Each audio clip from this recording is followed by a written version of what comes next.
think we're just past £70,000 in sales. Yeah, the average order value at the moment is about £700. Today, we are chatting with Mason, who has transformed his e-commerce journey in just a very short time. It's amazing to hear how individuals like Mason kind of navigate the challenges early on and then eventually make a success of their business and change their life with it and create freedom. So I actually got the course when I was 18.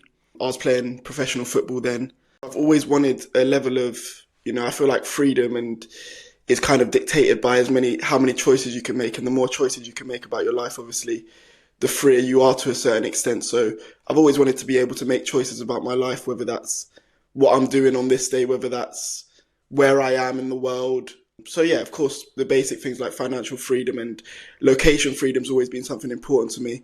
Location freedom was something that's really important to me. I feel like e-commerce is a great space, and there's so many different ways you can do it and so many different paths and avenues to take. But one thing that I like about dropshipping, of course, not having to take any stock and being able to really just scale it from what you have now. You don't need to put any huge, crazy first investments down for a building or property or stock. And, you can really build it as it goes. And once you get that proof of concept, you can grow it as you grow, and as the profits grow, the sales grow.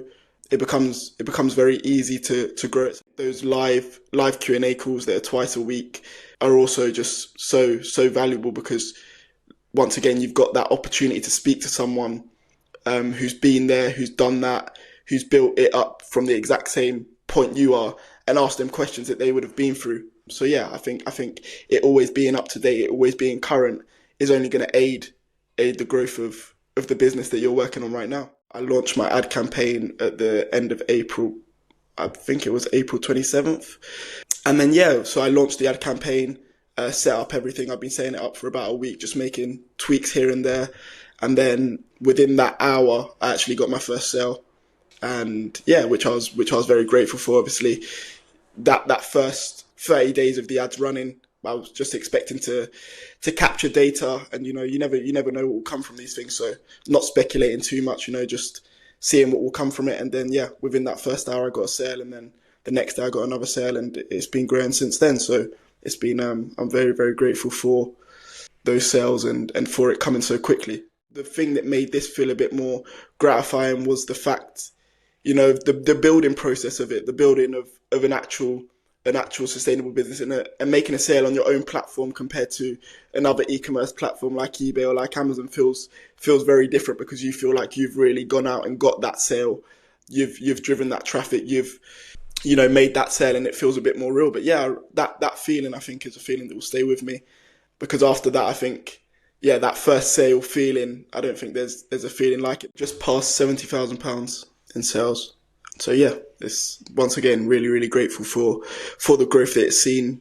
I'd say what surprised me the most is how quickly it's turned into what it is now. So I'm just excited to build it and scale it, get more staff on board, get it to a point where it's running more independently, and just being able to take myself out of the business more to make some of those, do the things that only I can do in the business. So I think I'm most looking forward to just making it more autonomous.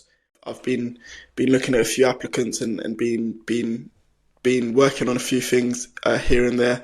So very, very close. I think once that's on board and we get that progressed, then I think it's going to be something that's only going to help the business and be able to grow it. Once, when I was first launching and first starting, there were obviously day-to-day tasks, but in terms of dealing with customers, that was very minimal. But now it's at a point where I think I can really justify getting some staff on board to help with that and letting that take its course. To think in, what was it, 4 to 5 months, he's made £70,000 in sales since starting. Like, he is not messing around. He is moving quickly. And I just love the way he views the concept of risk. I just think it's such a mature approach. The way he evaluates risk, the way he does his due diligence, but then moves ahead and takes action in the direction that he's decided he's going in. You can see it plays out in so many different parts and areas of his life. It's not just in business, but I think it set him up for long-term success. So if Mason's story resonates with you and you're ready to take the plunge, Remember, every successful journey starts with a single first step.